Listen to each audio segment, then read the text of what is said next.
Welcome friends. आइए आज हम लोग इतिहास का फिर से अध्ययन करते हैं और इतिहास के इस पोर्शन में हम लोग पढ़ेंगे ताम्र पाषाणिक संस्कृतियाँ।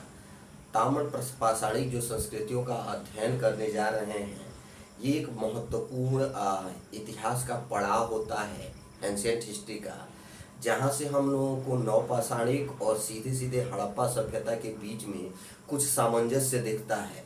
क्योंकि कई बार हम लोग हड़प्पा सभ्यता और सिंधु सभ्यता या नवपाषाणिक जो संस्कृत थी या सभ्यता थी, उसके बीच में हम लोग कोरिलेशन नहीं कर पाते हैं। इसके अभाव में उसी के एक कोरिलेशन करने का एक प्रयास है और एक महत्वपूर्ण हमारे एग्जाम के पॉइंट ऑफ व्यू से एक फैक्ट भी है, तथ्य भी है, जिसे हम लोगों को जानना चाहिए। आइए देखते हैं ताम्र पाषाणिक संस्कृति, इसको कैल्कोलिथिक कल्चर कहते हैं। जब इसका हम लोग अध्ययन करने चलते हैं तो इससे पहले थोड़ा सा हम लोग नवपाषाण से प्रारंभ करते हैं। हम लोग जान चुके हैं कि नवपाषाण जो काल था, यह पाषाण काल का अंतिम काल था। इस काल में मानव ने अपेक्षाकृत ज्यादा प्रगति कर ली थी सभ्यता के क्षेत्र में, और अब वह धीरे धीरे खेती के तरफ, पशुपालन के तरफ और सामान्य जीवन जो ग्रामीण जीवन होता है उसके तरफ वो मुड़ना प्रारंभ कर दिया था।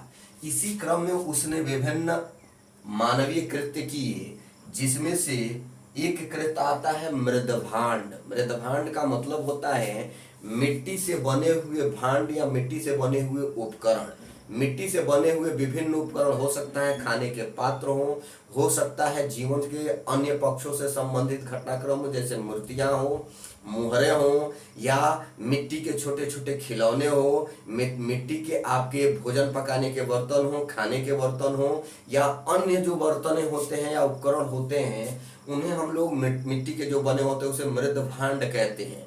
इस पर बाद में हम लोग उनके बर्तनों में विभिन्न तरह की डिजाइन देखते हैं, कलरफुल, वो बाद का विषय है। तो इस काल में मानव ने, नवपाषाण काल में, जब कुम्हारकारी या बर्तनों का निर्माण करना इन्होंने सीखा था, यानी मृदभांड बनाना सीख लिया, तो इस काल में भी एक दो चरण दिखाई देते हैं। पहला चरण होता है गैर मृदभांड काल, गैर मृदभांड काल, और दूसरा होता है मृदभांड काल। गैर मृदभांड काल नवपाषाणिक काल का वह काल है जिसमें मानव ने मृदभांड बनाना नहीं सीखा था, या इस कला में मानव या आदि मानव पारंगत नहीं हुआ था।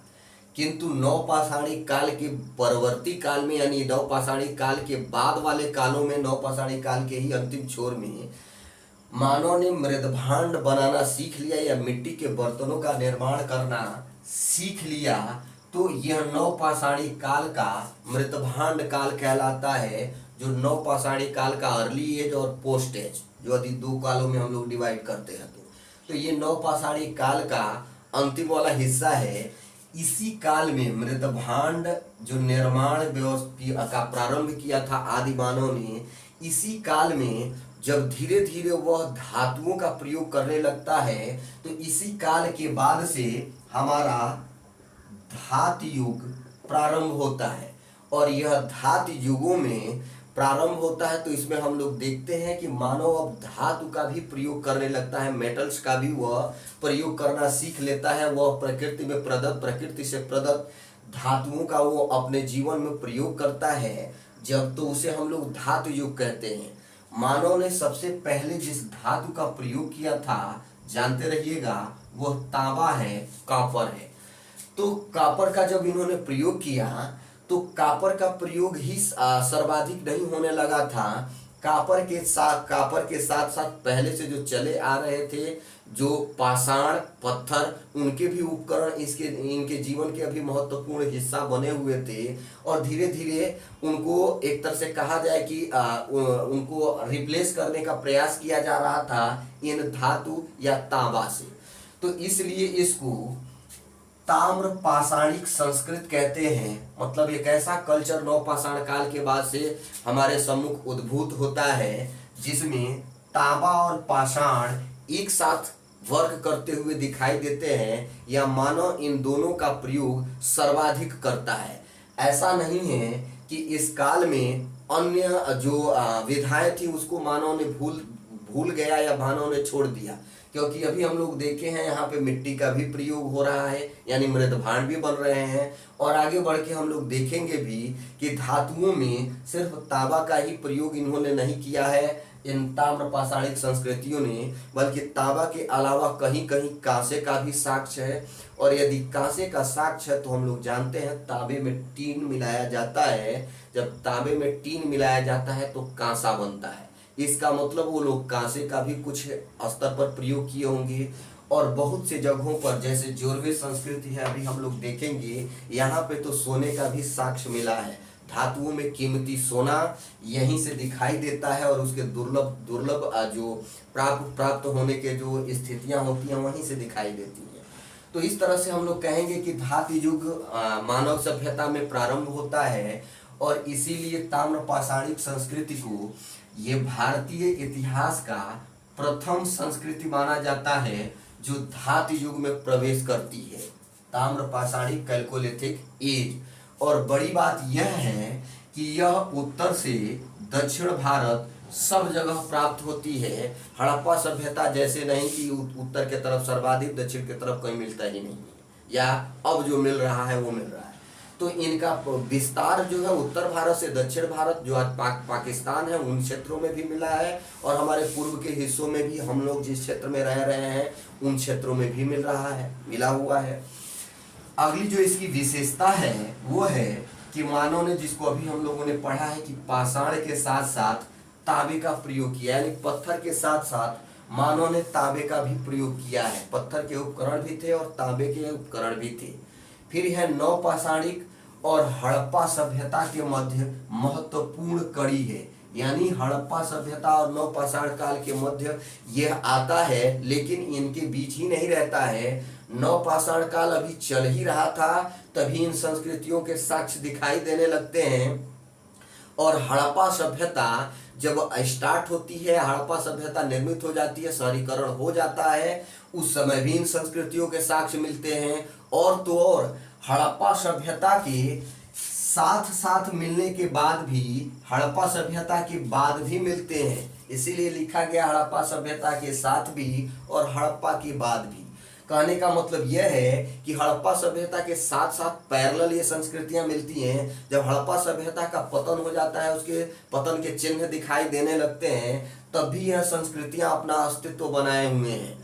और बड़ी बात यह थी कि यह ग्रामीण संस्कृतियां थीं और हड़प्पा सभ्यता हम लोग पढ़े हैं कि शहरी सभ्यता थी, अर्थात उस समय हड़प्पा शहर था तो यह संस्कृतियां ग्रामीण संस्कृति थी।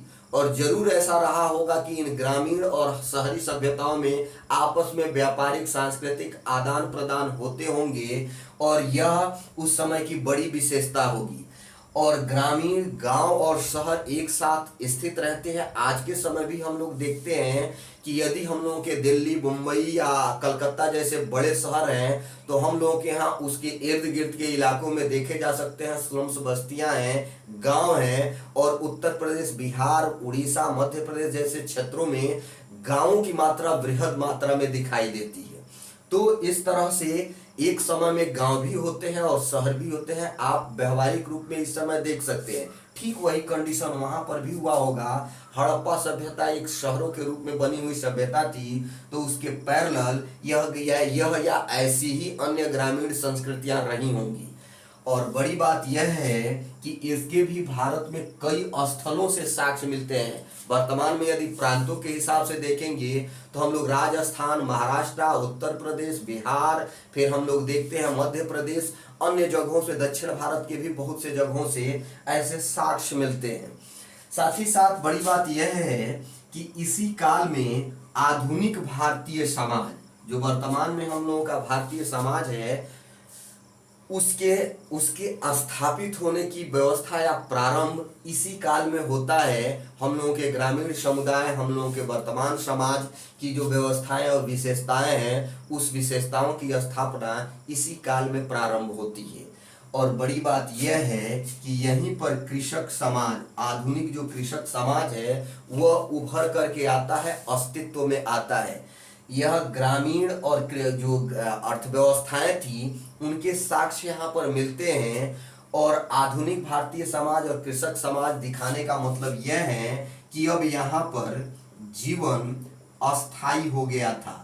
इससे पहले हम लोग पाषाण काल के प्रारंभिक कालों में देखे थे कि मानव एक जगह से दूसरे जगह घुमक्कड़ जीवन व्यतीत करता था और शिकार और अन्य चीजों की प्राप्ति के लिए, भोजन की प्राप्ति के लिए उसका यह मूवमेंट होता था। किंतु इस काल में आते आते वह कृषि प्रौद्योगिकी में पारंगत हो चुका है। अब वह अब एग्रीकल्चर टेक्नोलॉजी के द्वारा अब वह अस्थाई जीवन व्यतीत करने जा रहा है, क्योंकि अब उसको खाद्यान्न एक दिन में नहीं बल्कि उसको फसलें प्रोडक्ट होने में 3, 4, 6 महीने तक लगेंगे। इसलिए उतने दिन तक उस भोजन उस खाद्यान्न को प्राप्त करने के लिए वो एक जगह रुकेगा।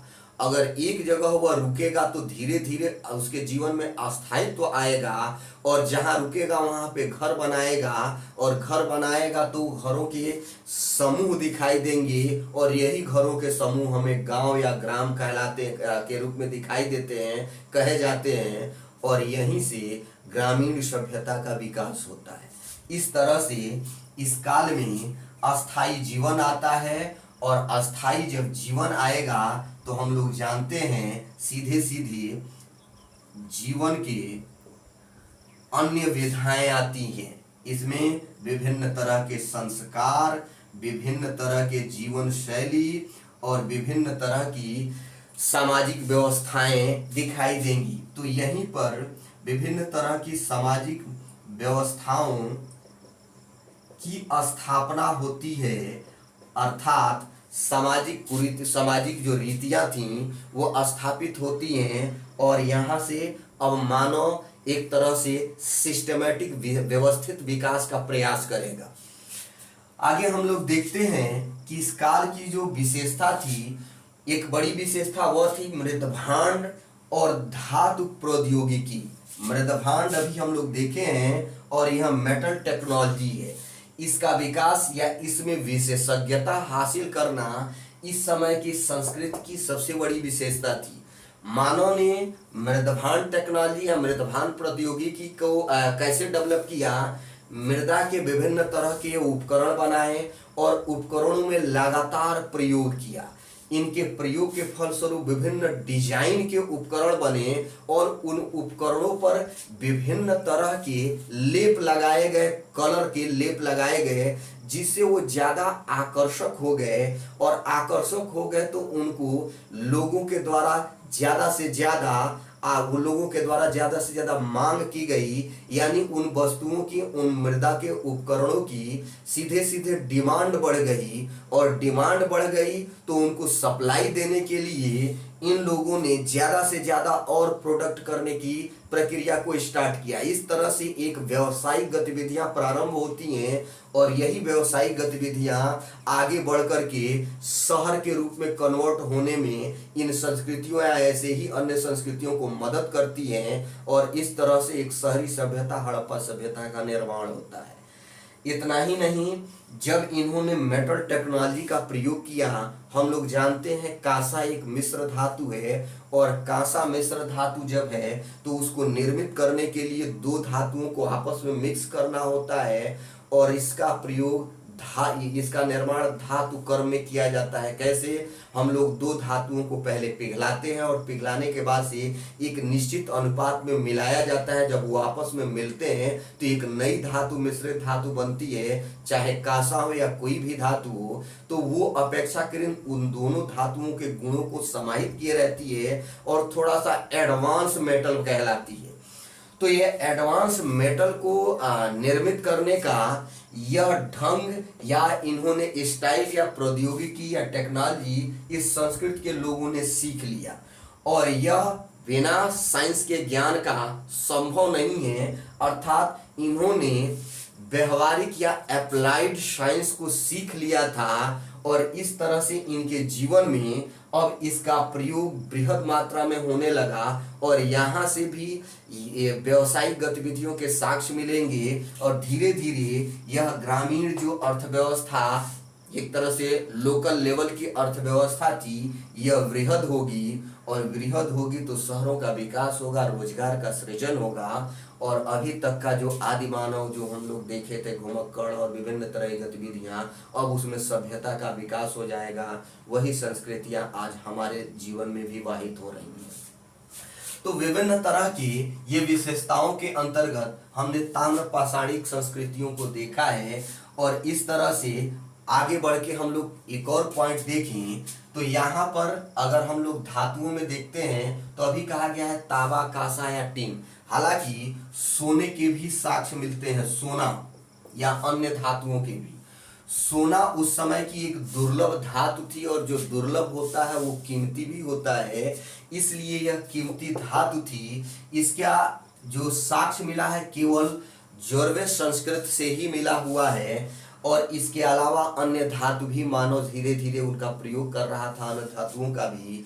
और एक तरह से कहें कि धातु युग के प्रारंभ होते ही मानव और धातुओं के बीच का साक्षात्कार बढ़ जाता है। मानव धातुओं का उपयोग करना सीखता है और मानव के जीवन में धातु एक नई क्रांति लेकर के आते हैं जिससे पर्यावरण के ऊपर भी प्रभाव पड़ता है, मानव के आर्थिक गतिविधियों पर भी प्रभाव पड़ता है, उसके जीवन पर भी प्रभाव पड़ता है, धर्म संस्कृति पर भी प्रभाव पड़ता है।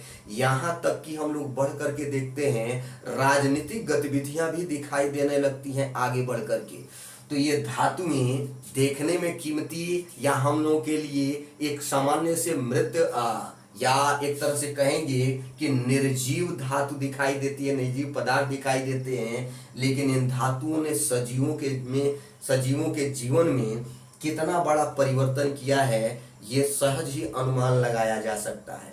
फ्रेंड्स, यह मेंस का विषय है। मौका मिला तो हम लोग मेंस को इसी आधार पर बहुत बृहद तरीके से देखने का प्रयास करेंगे। आगे यदि हम लोग देखें इन ताम्र पाषाणिक संस्कृतियों को कैल्कोलिथिक जो एज है या कल्चर है तो यह बहुत से स्थलों से प्राप्त होते हैं और भारत के वर्तमान में विभिन्न राज्यों से प्राप्त होते हैं। उतने राज्यों और उत्तर से दक्षिण के विभिन्न स्थलों को यहाँ पे डिस्क्राइब करना आसान नहीं है। कुछ महत्वपूर्ण जहाँ से प्रश्न पूछे गए हैं उनको हम लोग देखते हैं। पहला है आहार संस्कृति। आहार, यह आहार संस्कृति दक्षिण पूर्व राजस्थान, आज का जो राजस्थान है उसका दक्षिणी इलाका और पूर्वी इलाका जो कार्नर इलाका है वहां पर है, जहां पे हम लोगों का गुजरात और उत्तर प्रदेश उससे जुड़ते हैं, वहां वाला इलाका ही यह आहार संस्कृति का इलाका था। और इसकी टाइमिंग 2800 ईसा पूर्व या बीसी से लेकर के 1500 ईसा पूर्व या बीसी तक माना जाता है। यह एक जगह नहीं था बल्कि उसके इर्द गिर्द के इलाकों में कुछ इसके क्षेत्र यूपी में भी आते हैं, कुछ इसके गुजरात के ऊपरी हिस्सों में आते हैं और राजस्थान में तो है ही है। यह पाए जाते हैं बृहद क्षेत्र में और इतने बृहद टाइम तक यह अपने अस्तित्व को बनाए रखे। और बड़ी विशेषता यह थी कि वहां पर एक नदी बहती थी, आज भी उसके साक्ष्य हैं, बनास नदी।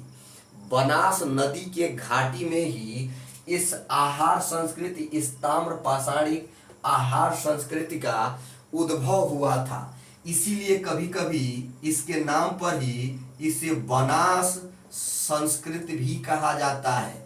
याद रखिएगा, बनास संस्कृति आहार संस्कृति का ही दूसरा नाम है और यह राजस्थान के दक्षिणी पूर्वी इलाकों में, यूपी और गुजरात से बॉर्डर से जुड़े हुए इलाकों में यह स्थापित थी और यह नदी घाटी सभ्यता थी महत्वपूर्ण रूप से। अगला है कायथा संस्कृति, उसी के इर्द गिर्द वाले इलाकों में उत्तर भारत से ही जगहों से जुड़े हुए हैं। यह 2450 से 1750 ईसा पूर्व तक रही और यह कायथा जो संस्कृत थी, यहाँ पर तांबे के बहुत बृहद मात्रा में उपकरण प्राप्त हुए हैं और यही इनकी विशेषता भी थी। कई जगह विभिन्न तरह के इनके भी नाम आते हैं। आगे प्रभास संस्कृति है, यह 2000 ईसा पूर्व से 1400 ईसा पूर्व तक की टाइमिंग के रूप में मानी जाती है और इसके भी कई विशेषताएं हैं इन्हीं रूपों में। अगला है महत्वपूर्ण मालवा का क्षेत्र।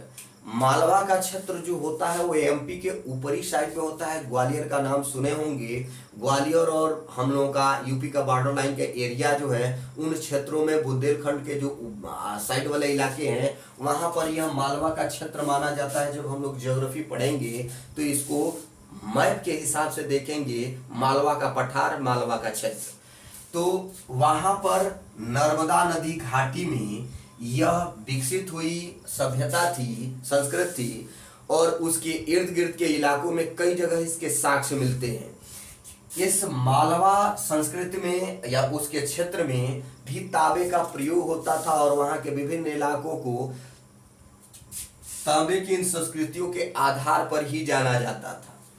अगला है रंगपुर। 1700 ईसा पूर्व से 1400 ईसा पूर्व। रंगपुर को हम लोग पढ़ चुके हैं। अब आपको यदि याद होगा तो आप खुद कमेंट के माध्यम से बताइएगा कि रंगपुर कहाँ है। बस इसका टाइमिंग हम लोग देखते हैं कि 1700 ईसा पूर्व से लेकर के 1400 ईसा पूर्व तक है। बस जानते रहिए यह गुजरात के इलाके में है, गुजरात के क्षेत्र में पड़ता है। अगला महत्वपूर्ण है जोरवे संस्कृति।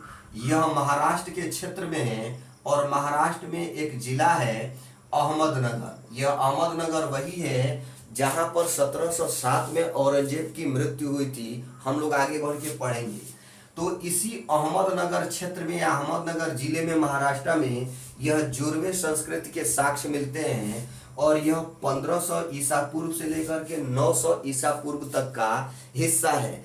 इस क्षेत्र में भी हम लोग विभिन्न उपकरण देखते हैं। यहीं पर एक महत्वपूर्ण इलाका है दैमाबाद। यहाँ से प्रश्न लगातार पूछे गए हैं क्योंकि यहाँ से तांबे के रथ मिले हैं। रथ तांबे का मिला है और बड़ी बात ये थी कि जो यह रथ प्राप्त हुआ है तांबे का, इसको एक नग्न पुरुष चला रहा है और यह एक मूर्ति स्टैचू के रूप में मिली है और तांबे का यह रथ है दैमाबाद से मिला है। और यह इलाका हम लोग देखे भी है कि यह ताम्रपाषाणी क्षेत्र भी है और पिछले क्लास में हम लोग पढ़ चुके हैं कि यह हड़प्पा सभ्यता का दक्षिणी छोर था। यानी हड़प्पा सभ्यता भाई का भी यहाँ पे इलाका है, स्थल है और ताम्रपाषाणी संस्कृति है। एक ही जगह दोनों के बीच कन्वर्जेशन होता होगा। तो बहुत सी ऐसी विधाएं हैं, ऐसी अन्य संस्कृतियां भी आती हैं तो जिनको हम लोग देख रहे हैं, जिनसे महत्वपूर्ण इन तथ्यों को देखे हैं। इस जो टॉपिक को हम लोग देख रहे हैं इसमें महत्वपूर्ण तथ्यों को हम लोग देख चुके हैं। इसके अलावे भी यदि आपको लगता है कि इनसे अन्य भी प्रश्न पढ़े जाने चाहिए तो आप कमेंट के माध्यम से जरूर बताने का प्रयास कीजिएगा। बस इतना रखिए, याद रखिएगा कि यह कैल्कोलिथिक एज है, काल है, संस्कृति है। इसके साक्ष्य हम लोग दक्षिण से लेके उत्तर भारत सब जगह प्राप्त करते हैं और ताम्रपाषाणी जो संस्कृतियां हैं, स्थल है, वहां से ताम्र निधियां प्राप्त हुए। निधि का मतलब उस क्षेत्र से बहुत भारी मात्रा में तांबे के उपकरण प्राप्त होना। तो इस तरह से एक महत्वपूर्ण टॉपिक को आज हम लोगों ने पढ़ा है और अगले क्लास में हम लोग ये इतिहास से ही विभिन्न हिस्सों को पढ़ेंगे। तब तक के लिए धन्यवाद।